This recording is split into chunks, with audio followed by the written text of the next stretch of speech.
A random guy on the subway suddenly bursts out into rants about trans women.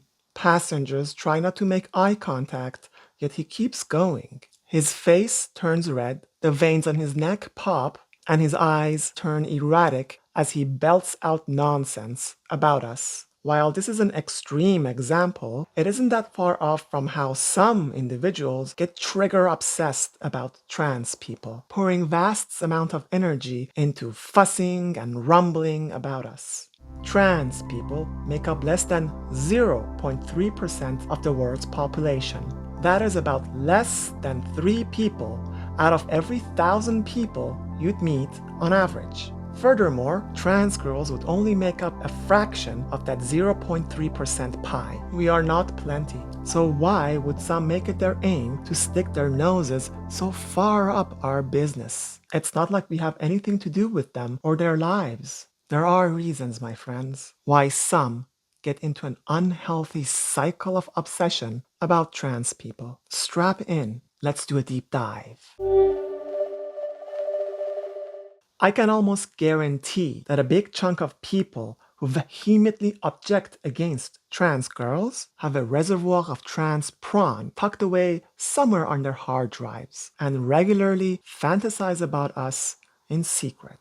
You've probably heard of stories in the news about ministers and or politicians who take on a strict anti-LGBTQ stance only to be caught in bed with one. This kind of behavior is called reaction formation, a form of psychological defense mechanism in which emotions and impulses that are perceived to be unacceptable and therefore cause anxiety get expressed by exaggerating them directly in the opposite manner. In our case, intense sexual desires for trans women are perceived to be unacceptable, and instead, the intensity gets expressed in a retaliatory fashion. Kind of like how little boys bug and bother the heck out of the girls they have a crush on. Reaction formation is the twisted adult version of that.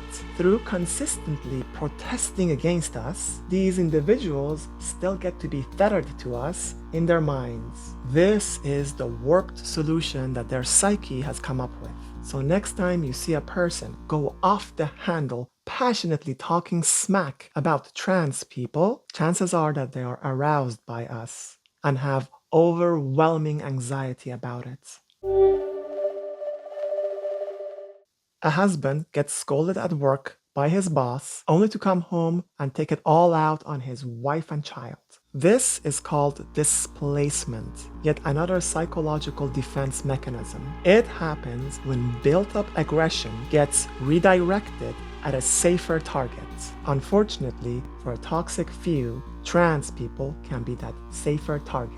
People who come after us in this manner are often ones with unresolved personal issues in their own lives, whether from childhood trauma, general feelings of helplessness, or other sources that cannot be directly confronted. For them, trans people become a proxy or a substitute to vent out their frustrations out on. And every time that condemn us, rally people against us, or go on impulsive rants about us, it temporarily dulls the pain inside their hearts, makes them feel in control, even though we have nothing to do with their emotional pains.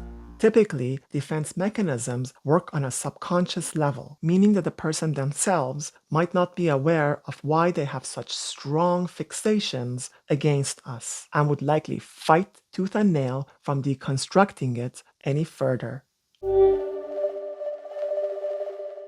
Social media and the algorithms that govern them often favor divisiveness, conflict, and drama. After all, it's human nature to find such things so amusing. Unfortunately, this can also create a self-serving mentality for some to frame trans people in an us versus them fashion for the sole purpose of getting more views. And sadly, more views they are rewarded with. There are even several online personalities who've gone from being literal nobodies to gaining celebrity level of fame by systematically endorsing a divisive stance against trans people. It's such a cheap shot, but money and fame are powerful motivators to keep this kind of fire burning, using us as fuel. This tactic also holds true of some politicians who use trans people as talking points to manipulate the masses, misdirect, and create a false sense of leadership. They intentionally paint trans people in ways to get people's blood boiling, making us out to be villains, here to take your rights away, threats to your manhood or womanhood, agents of perversion. I'd say it's all comical and cartoonish if people didn't tune in and buy into it so easily.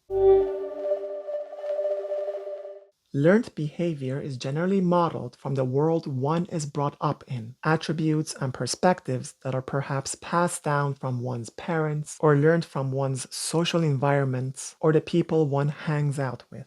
As such, behaviors against trans people are emulated without much thought, merely a form of mimicry, mere neurons firing. Oop. Fortunately, these type of individuals aren't as harmful as the previous mentioned groups, unless they have a need to blowfish. That is, to puff themselves up in unity with their communities or political identities. It is here that I need to pause and clarify that merely having differing opinions about trans people doesn't necessarily constitute any of the reasons I've mentioned so far. People are free to think about us what they will. Normal people who would have differing opinions about trans folks usually also have general indifference towards us. We are as uninvolved and irrelevant to their lives as they are to ours. Live and let live. It is only when a person consistently goes on an abundance of rhetorics against us that begs the question, why are they so invested? It's not as much about us as it is about them. Thank you for watching. If you'd like to see more, like and subscribe. I am Lilith Lahlood, and these have been some of my musings.